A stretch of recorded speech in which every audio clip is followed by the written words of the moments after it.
Evolution, evolution क्या होता है? बट ये सारी की सारे टर्म्स हम इवोल्यूशनरी बायोलॉजी के अंदर पढ़ते हैं, जो कि हर डिफरेंट लाइफ फॉर्म्स जो कि एग्जिस्ट किए पूरे के पूरे अर्थ में कई मिलियन साल पहले से, उस सारी की स्टडी को हम कंसिडर करते हैं इवोल्यूशनरी बायोलॉजी के अंदर। तो यही डिफरेंस जो कि हर एक फेज में हेरिटेबल चेंजेस बना, और यही heritable as a genotypic changes बना, इंडिविजुअल टू इंडिविजुअल या फिर माइक्रो ऑर्गेनिजम्स से लेकर के आज ह्यूमन और जाइंट एनिमल्स तक, जैसे कि वी आर ह्यूमन। तो ये किसके कारण हम बन पाए, आज इस दुनिया में हम किस कारण से एग्जिस्ट कर रहे हैं, तो ये सारे का कारण छुपा हुआ है इवोल्यूशन के अंदर। तो इवोल्यूशन कहाँ से चालू हुआ? तो इवोल्यूशन बहुत साल पहले से चालू हुआ। अगर इवेंचुअली पूरी तरह से कंसिडरली हम बात करें तो इसके पीछे एक थ्योरी है, ठीक है, जिसे ओरिजिन ऑफ लाइफ की थ्योरी कहा जाता है, या थ्योरी ऑफ बिग बैंग के नाम से हम प्रॉपरली जानते हैं।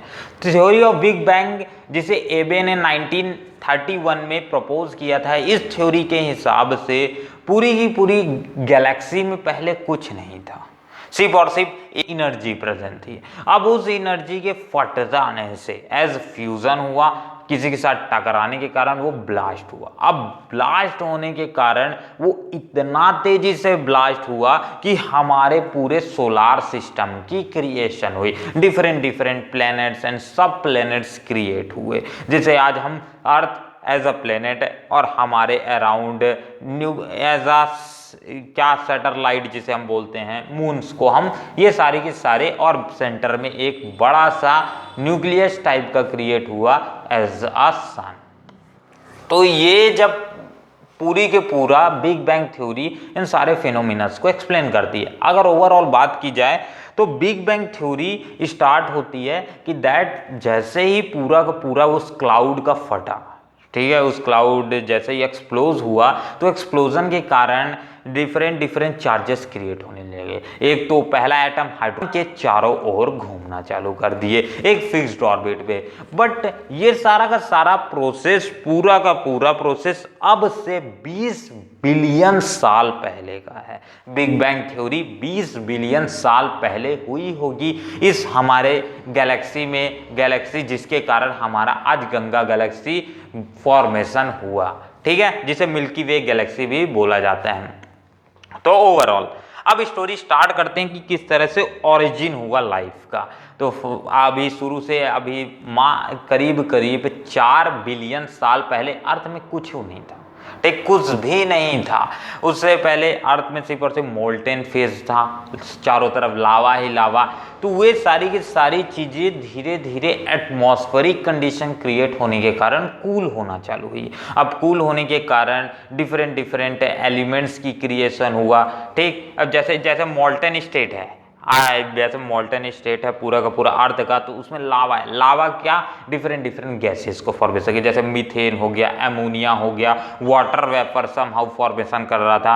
अब यहाँ पास से डिफरेंट जो अल्फा रेज, यूवी रेज जिसे बोला जाता है, ठीक है, वही अल्ट्रा वायलेंट रेज जो सन से आ रही थी अर्थ पे फॉल हुई, और जो यहाँ वाटर वेपर्स के मॉलिक्यूल्स थे उसे ब्रेक करना चालू कर दिया, किसमें, हाइड्रोजन और ऑक्सीजन के फॉर्म में। और यही यहाँ पर जो हाइड्रोजन फॉर्मेशन हुआ वो तो फर्दर स्केप होते गए एटमॉस्फेयर में, क्योंकि एज अ लाइटर मास होने के कारण, बहुत कम मास होने के कारण, बट ये जो ऑक्सीजन है एज इसका मास समहाउ कंसिडरेबल मास है, और यही मास होने के कारण ये एक्लुमिनेट होते गया, और डिफरेंट कंपाउंड जैसे कि मीथेन हो गया, एमोनिया हो गया, इनके साथ मिल करके डिफरेंट कंपाउंड्स और क्रिएट करना चालू कर दिया।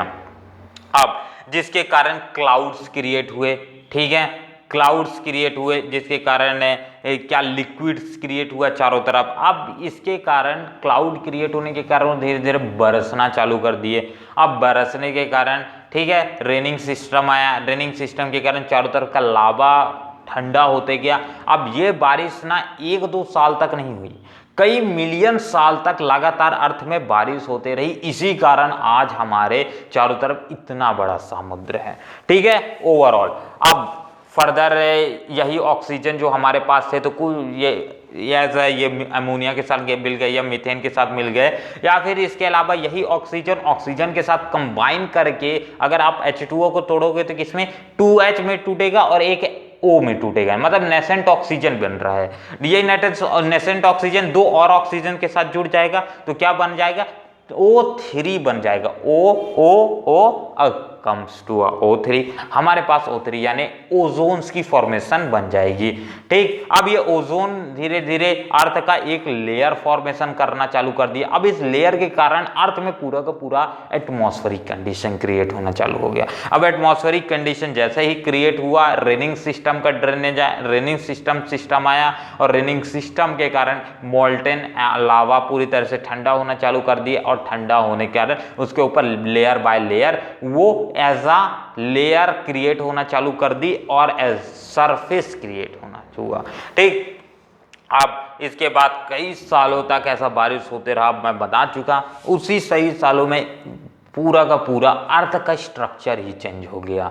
ठीक, जहां पास ऐसे मोल्टेन लावास ज्यादा फेज में थे वहां पास का लेवल बढ़ते गया। अब ये और ज्यादा डिटेल में हमारे में नहीं है, बट ये जो अर्थ की फॉर्मेशन हुई, जहां हम लैंड है, ठीक है, लैंड की कैसे फॉर्मेशन हुआ, तो ये प्लेट्स की वजह से होता है। अर्थ में ना बहुत सारे plates by plates, layer by layer present रहते हैं। अब ये प्लेट्स ना मूव करते रहते हैं टाइम के रिस्पेक्ट में, तो एक के ऊपर एक जब चढ़ते हैं तो एज ये डिफरेंट लेयर जब एक के ऊपर ऐसे मूव करते रहते हैं और एक लेयर इधर से मूव कर रहा है, अब ये एक दूसरे के साथ टकराएंगे तो इस टकराने के कारण डिफरेंट इस तरह प्लेट्यू बनना चालू हो जाता है। तो यही डिफरेंट प्लेट्यूज डिफरेंट लेयर या सर्फेसेस को अर्थ में फॉर्मेशन करना चालू कर दिए। ठीक, अब आता है कि ठीक है भाई ये सारी चीजें सही है, बट अर्थ में लाइफ कहां से आई। ये सारी चीजें सही है, gravitational force, big bang theory सही है, पर लाइफ कहां से एग्जिस्ट हुआ, हम कहां से आए। ठीक है, हम तो इवोल्यूशन से आए, हम नहीं बोल सकते। हम जो भी सेल्स थे या फिर जो भी ओवरऑल पहली दुनिया में कौन सा सेल एग्जिस्ट किया होगा, कोई भी सिंगल सेल ही एग्जिस्ट किया होगा, क्योंकि कॉम्प्लेक्स सेल तो एग्जिस्ट हो पाना नामुमकिन सी बात है भाई।